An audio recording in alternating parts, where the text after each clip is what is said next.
Good afternoon, everyone. It's Edward with Crypto University. In this video, we're going to give you a brief outlook on what you're in for in the lessons ahead. So we're going to try and break down some of that hard to understand lingo that we're going to be using in the videos to come.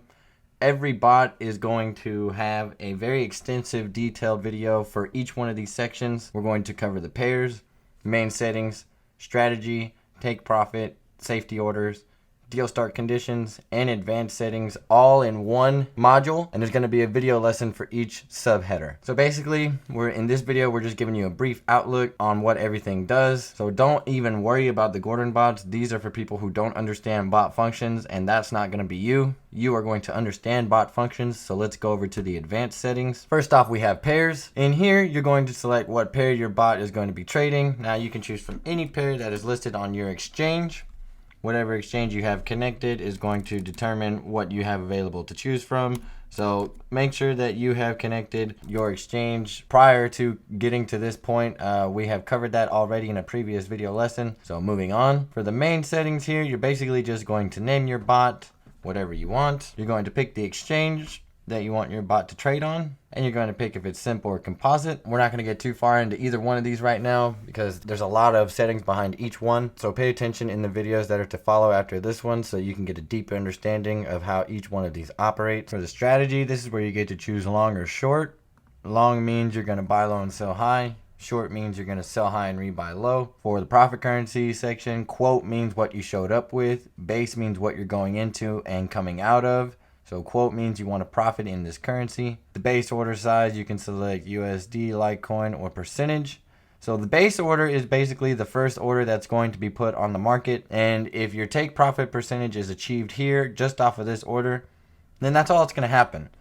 Now, when we use the term safety order, we're talking about any order that is placed after the base order in an attempt to dollar cost average down. So we're going to take a look at the table over here. So this is what the chart's going to look like for you. If you just get your base order filled at $10, then you can take profit at 180. If price starts to deviate, meaning that the market price of the coin goes down in value, then your bot will open those safety orders that we're talking about to help you get in at a lower cost. So we just talked about that in the previous video, how this works. And here is a fine table for you to see what it looks like on paper. We briefly covered how to plan for deviation in one of our previous videos, and we'll get more into detail in the safety order lesson that is to come ahead. So basically, the last thing for strategy is market and limit.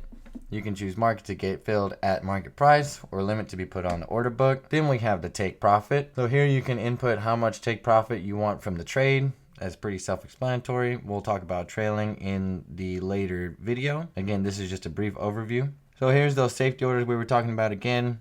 You can choose how many of these you want to put in.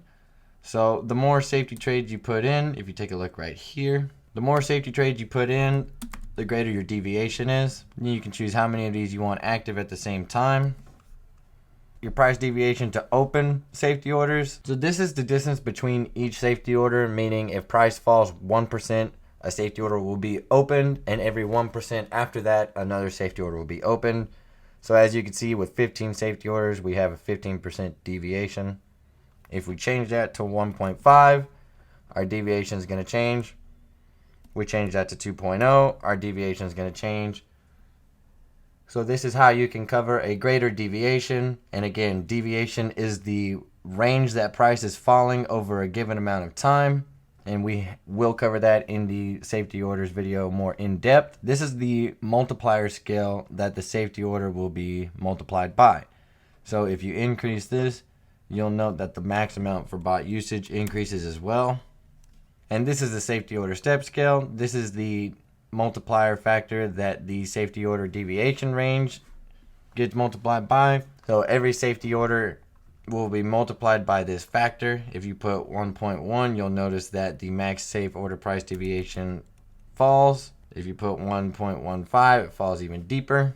And then you can see that each one of these settings also adversely affects the other. So if you change any one of them, it's going to affect everything else. To truly understand the correlation between these bot configurations, you're going to have to play around with it to see for yourself.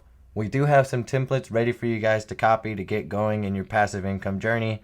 However, to truly understand them, like I said, you're going to need to experiment with them. Then we have the term deal start condition. So basically, when we mention deal start condition, we are referring to the conditions that must be met in order for our bot to start a deal. So after deal start condition, you have stop loss, where you can choose to enable a stop loss on your bot, where you can actually close out of your deal or close the deal and stop the bot. Now this is one thing that I don't use when trading bots, because if you just wait, the market will be favorable for your bot to close your deal for a profit. That's why you want to have multiple bots to cover multiple currency pairs, so you're not waiting for one bot or getting stuck while your funds are tied up. And then for advanced settings, we have the advanced settings. I think we should just wait until that actual lesson to cover the advanced settings, because these are not exactly difficult, but if you don't have a fine understanding of everything else, they're definitely not going to make sense. So one thing that you might note is that your setup might look different than mine. That's because you can actually change these, which again we will cover in later videos. This is just a brief overview. So this is how I have mine set up. If you want to follow along this way, I highly recommend you do so. Otherwise, you find what works best for you. But I do want to mention that this is the way the lessons will be covered in this order. So it might benefit you to put it in this order while you are learning. And then, like I said, after you get it down, you can change it and make it your own. Alright, so that was a brief overview of all the settings in the lingo.